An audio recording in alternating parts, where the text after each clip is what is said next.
Hello, ladies and gents of Literature 115. I'm coming to you live. Of course, it won't be live when you get this from my home office this time. Yeah, I just wanted to check in, tell you a couple things. Hoping that you're enjoying Day Tripper, and you're finishing that book this week. But I'm also interested in what you think about Sherman Alexi's story, which is new to this edition. So this is a new edition of our text, and Sherman Alexi's story is a new one. I hadn't read it before I got this new edition, but I thought it was a great story, and one that we'll come back to. So be sure that you read that and take it in. Flight Patterns. I was looking for the title of that. There's some interesting themes in Flight Patterns, and these are themes that I want you to be thinking about. And since you're reading about themes this week, what is a theme, and the concept of theme as a literary concept?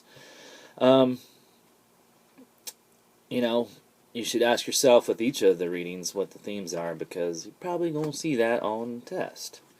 Like the midterm, for example. But also think about how these stories relate to each other. So in Flight Patterns, we have a male protagonist who is dealing with what is a fairly normal life.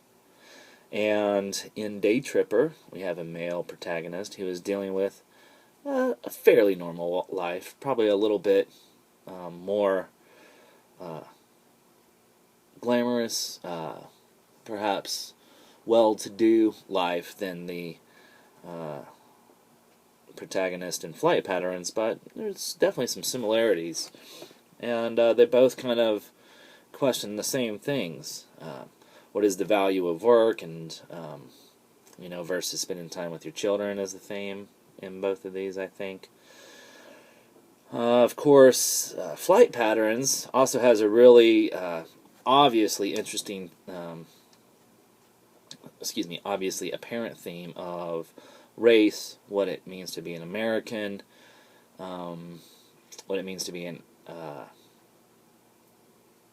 American who has defected from his own country. Sherman Alexie is a person who has written a lot about race, and one of the lines in this story is that the character is basically he doesn't have an apparent race. He could be one thing or he could be the other. He could be Mexican, Hispanic. And this is actually one of the things. So I'm going to ask you guys to watch a 30-minute video of Sherman Alexie speaking. And that's one of the things that he talks about, moving in between races, not having what appears to be an apparent race. Of course, Alexie is a Native American.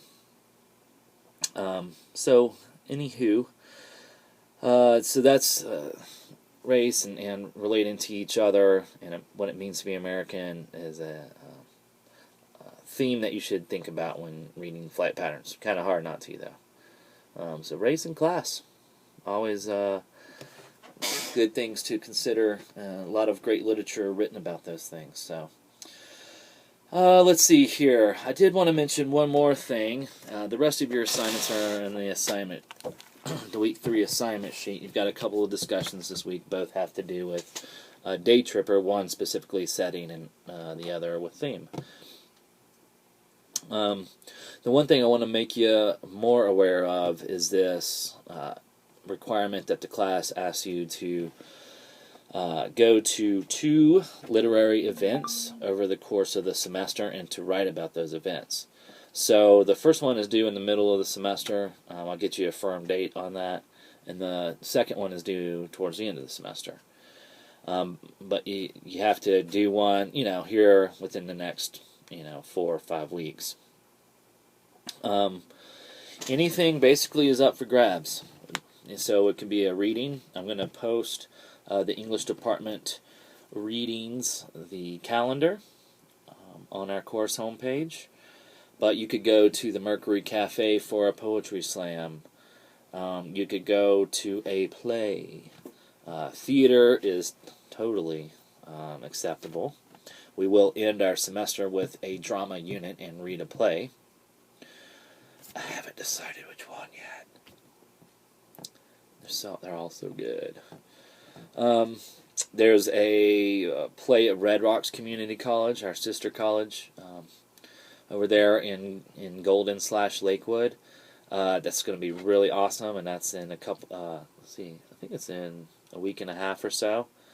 I'll post about that. That would be totally great if you want to see what your contemporaries are doing in the theater. Let's see. I'm trying to think of other things. Bookstores. If you have any bookstores nearby, local, or, not so much Barnes & Noble, but Tattered Cover, which is a local bookstore, but now has quite a few locations.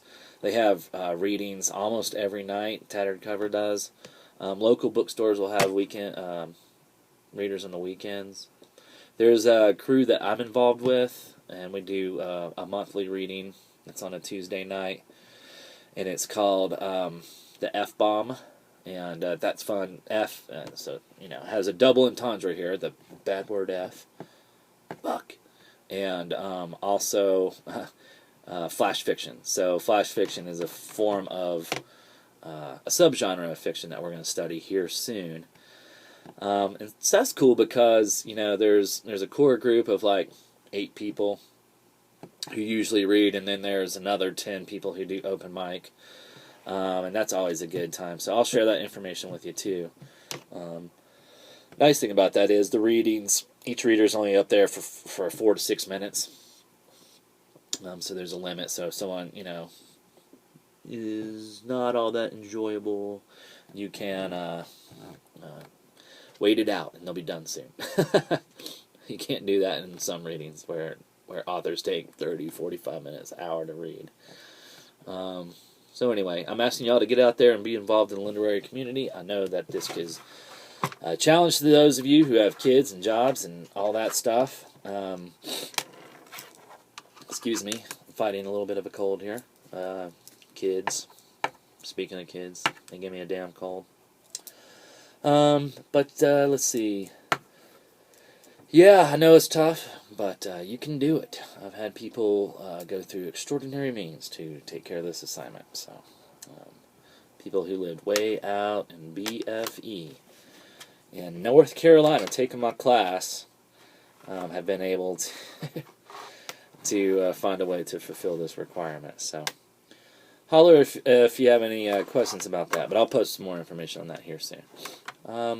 I just wanted to put that on your radar. It's not due anytime in the near future. I guess that's about it. I hope you're having a good week. Hope you had a good Labor Day weekend. Mine was pretty good. I'm going to be in attendance at the Broncos-Panthers game. If anyone cares, probably not. But, and I got to meet a student today. Thank you very much for coming to say hi to me in the hall. So if you're ever on campus, please drop by the office, or if you see me in the hallways, tug on the sleeve. Say what's up. Alright, thanks guys. Have a good one.